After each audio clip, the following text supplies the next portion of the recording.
Hey guys, hope everyone's doing good. I'm back with Santa's Village. Yesterday I finished what little bit of red outline I had on here, and I went up, let's see, I think I did this white outline right here, and then I added a little bit of the snow on the roof. So that was my 25 minutes. So I think today I can either go up here and work on this border, or I can fill in right here. I think I'm going to, the responsible thing to do would be to work on this border. But I'm going to do this. I'm going to fill that in, assuming I've got enough of the color. Let me check. Yeah, I've got enough of that. Alright, that's DMC 470. So, hope everybody's doing good. I'm just getting woke up for the day. Don't have anything major going on. I just gotta run an errand, take my mom to get her flu shot. Fun. Let me reach over here and get a needle. Sorry about my arm in the shot. And do homeschool. So that's it. And Survivor comes on tonight. I just remembered it's Wednesday. I'm gonna take another drink of coffee. I was so pumped last week when Survivor came on. And we'll start this upside down. I don't know who to root for quite yet. But I really liked it. I wish it wasn't a shortened season. Well, okay, it's going to be, I think, the same length on TV, but they're not there 36 days.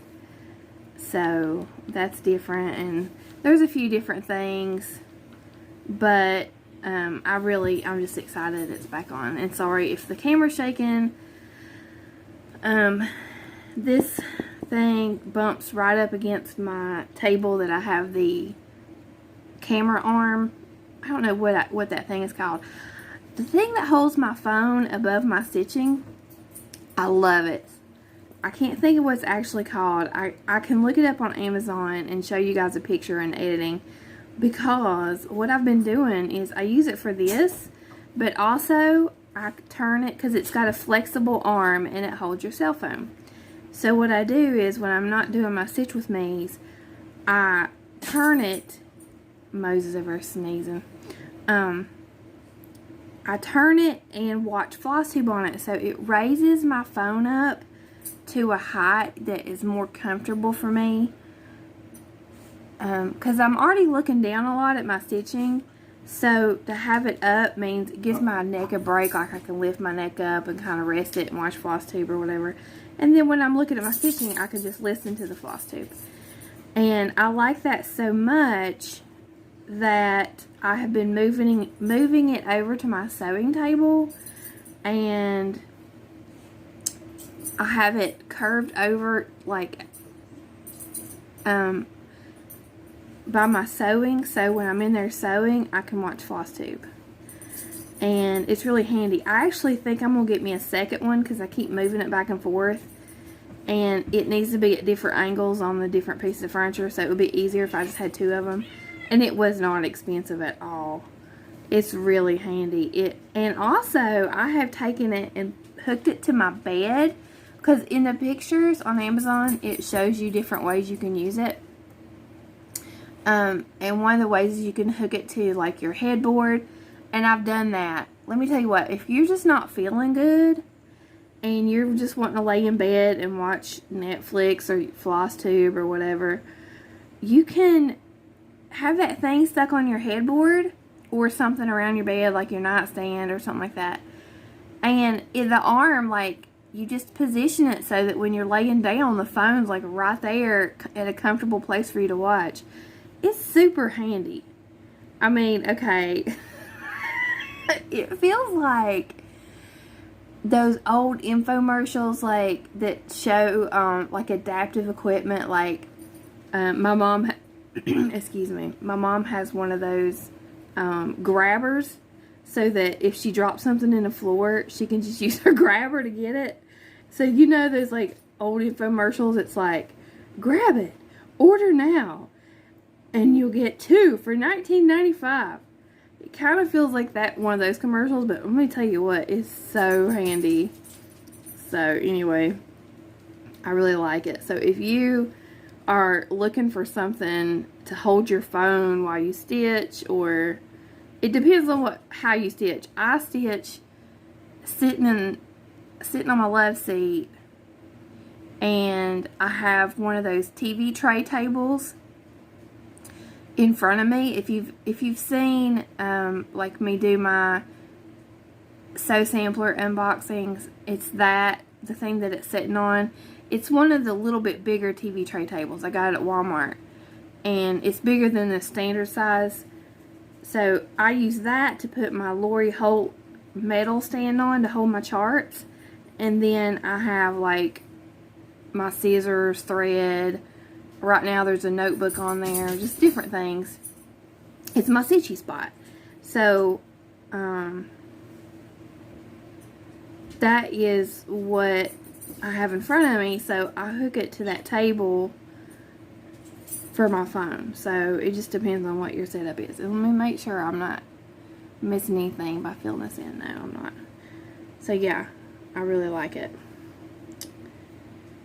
Yep, I'm getting up there. I like the stuff that when I was young I never dreamed I would like. Of course, when I was young I never dreamed I'd be watching something on people watching cross stitch videos on a little box about 5 inches wide. So kids today, they have no idea how far technology has come. No idea. My son will never know anything different than, you know, YouTube and his computer and all that. So yeah. And my dad, he turned 70 this week, and I would say happy birthday, Dad, but he's not gonna watch this. And he lives in West Virginia, and where I'm from, he still lives in the same house he lived in when I was 12 years old. So I was talking to him, and see, my son is all about gaming. Stormy's over there messing with something. I can't see what it is because she's kind of behind a piece of furniture, but if you heard that loud crash, whatever they're doing, that's what it is. Anyway, my dad, he used to be in the Air Force. Sorry about that. My dad was in the Air Force when he was young, and he had some kind of job working with like this would have been in the early 1970s. He had a, early and mid 1970s. He had a job working with, oh Lord, what has she got? Y'all, I can't get up because I am completely stuck by this camera, by my phone. I do not know what she's doing over there. Stormy!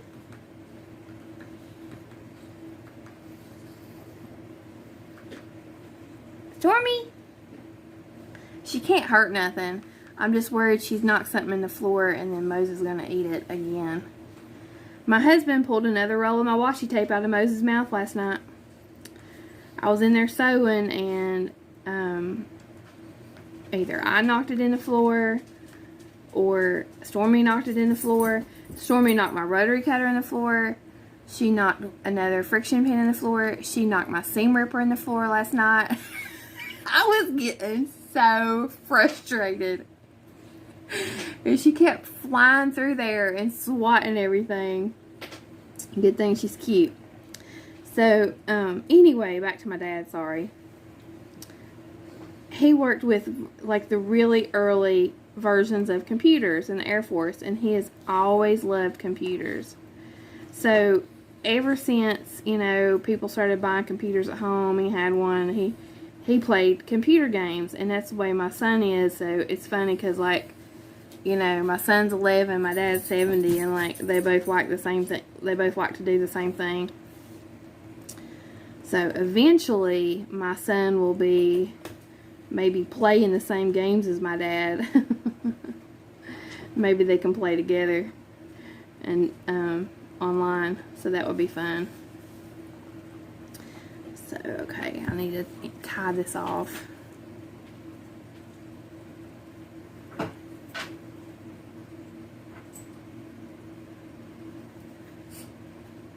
Okay, yeah, so I grew up in a little town called Chapmanville, West Virginia, and it is in the southwestern part of West Virginia. It's really close to Kentucky.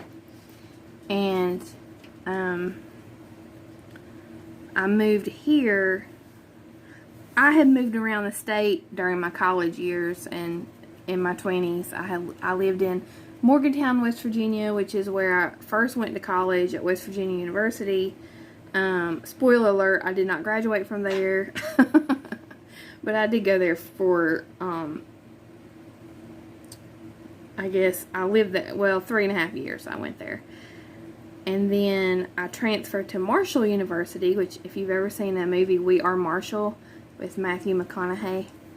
I lived in Huntington, West Virginia, which is where Marshall is. I went to Marshall for a little bit. And then I didn't graduate. I just started working. I had a really hard time in college. I was not ready for college. I don't know what I did with my needle.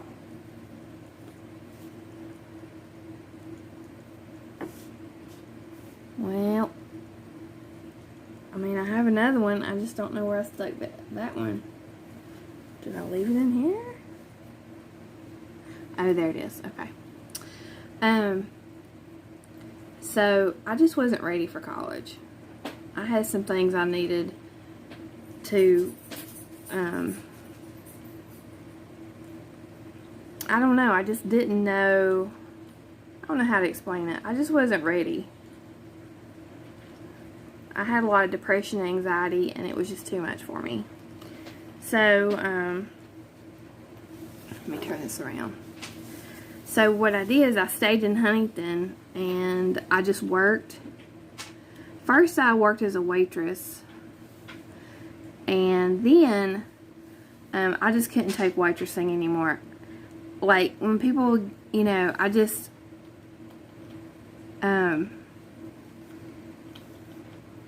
it got too much for me, because, you know, there's a lot of craziness that goes on in restaurants and stuff, and it just wasn't my jam.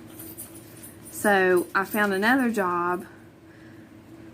I'd never even heard of this stuff before. I just answered like a job ad in the paper or whatever, and it was I can't remember what the ad said. I just applied.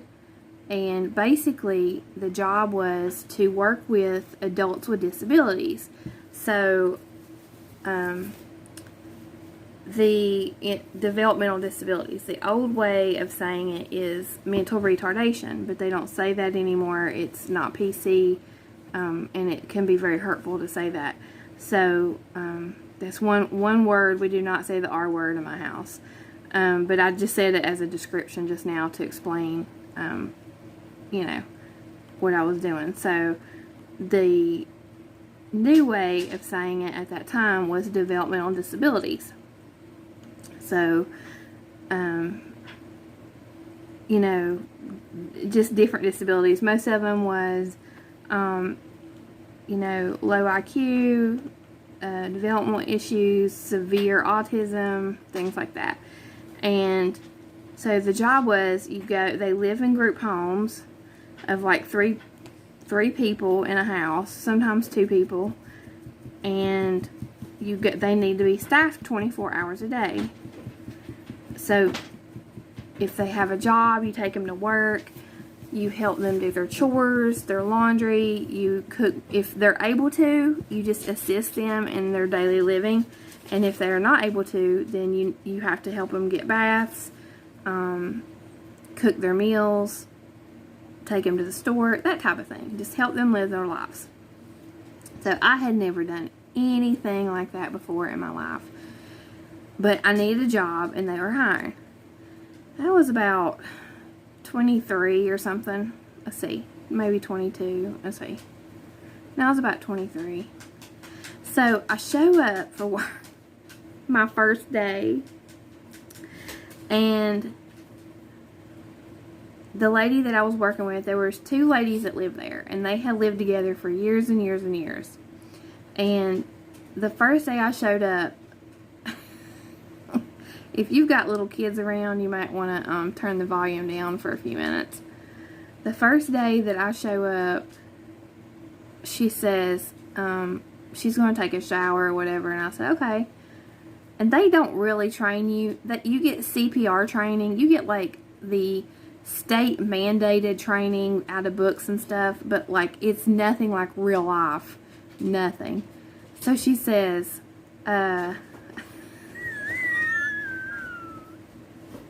she said, come help me. So I walk in the bathroom, and she's completely undressed, sitting on the toilet, like, what's a nice way to put this that I can say on Flosstube? Exposed, and tells me that I need to shave her legs. And I was like, okay, so I did it. I didn't know. Well, I learned later on that, like, she can shave her own legs. She's just being lazy, and she wanted me to do it for her. And I was like, what a first day of this job. That was the first hour of me working this job. And when I first started, they put, like, they test you to see, for one, if you really gonna care about them. And they test you to see what they can get away with, because they've had staff, like, for most of their lives. So, they put you through it because they want to know that you're worth the investment of them, to trust you and stuff like that. So I ended up falling in love with that job. I absolutely loved it. And I did that for several years. And then some of my friends were going over to work for another company that had started, and it was for adults with traumatic brain injury. So it was similar in that you were doing caregiving, but it was very different because it was more of a rehab type place. So people who had brain injuries would come there, and they would have intense therapy during the day. They would have physical therapy, occupational therapy, speech therapy, behavioral therapy. They have psychiatrists, and they would take classes on dealing with new things going on with their life. They would relearn things like self-care, emotional things. Okay, so I applied for a job there, and I got that job, and I love that too. For a while, I worked both places. I worked both jobs. And because I didn't want to leave my clients at the first job, I still worked with the same people I started that first day with, except for they had moved and gotten one roommate, so it was 3 ladies, and I didn't want to leave them. I mean, I wanted to make sure they were taken care of, It was hard, but eventually I had to quit because I couldn't keep working 80 hours a week. It was just too much. And I wanted to move up within the other company, and to do that, I needed to leave that job. So eventually I did give them my notice, but I kept up with them as long as I could to make sure they were doing okay. So anyway, I started working at the brain injury rehab, and that was a wonderful job. And I ended up working as the day program coordinator. So basically what I did, I was kind of like the day teacher for the classes during the day. So we would do life skills, anger management, art, cooking, things like that. So we had a schedule that we would do, and sometimes I would teach the class, and sometimes I would get a therapist to teach the class. It just depended on what I was qualified to do. And I did that until I decided to move to South Carolina. And that was just for personal reasons. And I love that job. I learned so much. And all of that to say that I never dreamed that all those years of working in that field that I would have a special needs child. And I really believe that all that was preparing me for what was to come, because I already knew a lot about